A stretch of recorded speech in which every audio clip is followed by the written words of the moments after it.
goobaha la isugu yimaado gaar ahaan dadka xoolo dhaqatada ay isugu yimaadaan iyo dadweynaha kale ayaa waxay kaga hadleen qiimaha geel uu iska leeyahay waxayna si weyn falanqeyn ugu sameeyeen amarka dowladda Australia ay ku leynayso geela waxayna si weyn uga hadleen geela ay leynayso dowladda Australia qaar ka mid ah geelada magaalada Laascaanood oo la hadlay ayaa noo sheegay inay dareenkoodu uu yahay jacaylka geela u qabaan iyo qiimaha waqtooda ku leeyahay leyntaasi ay tahay mid ay aad uga xun yihiin dhammaan ummadda islaamka iyo ummadda caalamka ku nool oo dhan waxaanu aad uga xunnahay uga tiiraanyansanahay geela 10,000 la yidhi Australia lagu leynaya iminkana dilkiisii iyo dagaalkiisii uu socdo halka aad marba ka daawanayso hal caani dareerayaan iyo awrkeed doobida tuuro iyo xabad lagu dhajinayo sumaysan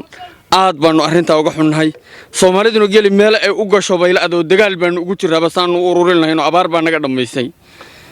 marka waxa weeye arinta aad baan uga xunnahay beesha caalamkana waxaanu ka codsanaynaa in arinta laga hortago oo laga dagaalamo hadii kale dadka xunxuna uska gahay geela leynaya aan waxba u garanayn la leeyahay micnii dhaqan islaamna ma dhaqan gaalana ma waxani in xoolaha la laayo xawayaanka la laayo oo waanu rararnaa oo hilibkiisaan cunaa oo 19 nooc baanu isticmaalnaa markaanu isdilana waxaan isku dilaa geel haddaanu nahay Soomaali way waa dhaqanka yaga aad baan uga gilgilanaa isagaan ku kala bogsagnaa oo kiiska ku bixinaa oo wax walba ku bixinaa aanu nahay dad muslina geelaanu dhaqanaa waa maalaa waa rarannaa waa qalanaa waa iibsanaa sidaanu doonano isticmaalnaa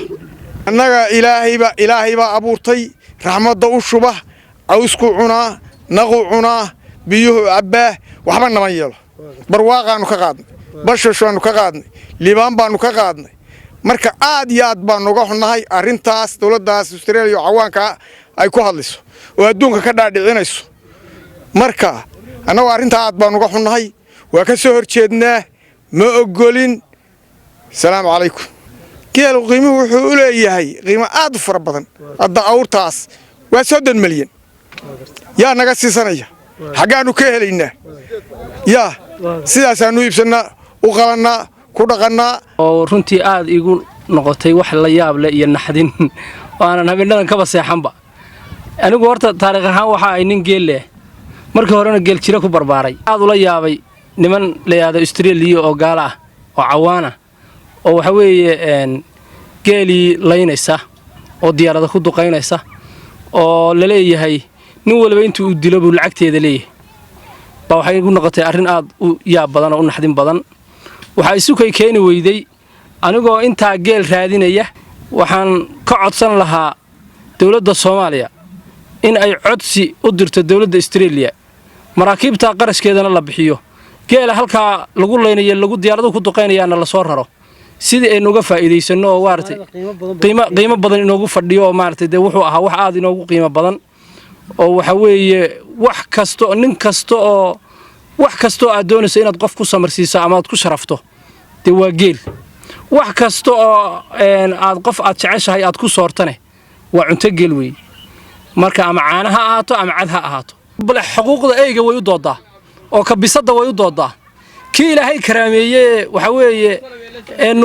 weeye mag iyo wax walba lagu kala bixin jiray ee dhiig rag lagaga marmi lagaga samri jirayne way leynayaan diyaarada ku guud ahaan gobolka Sool ayaa kamid ah goobaha sida weyn geela looga dhaqdo iyadoo dadka reer guuraagu ay qadarin fara badan oo hayaan ayna kala mid yihiin dadka Soomaaliyeed.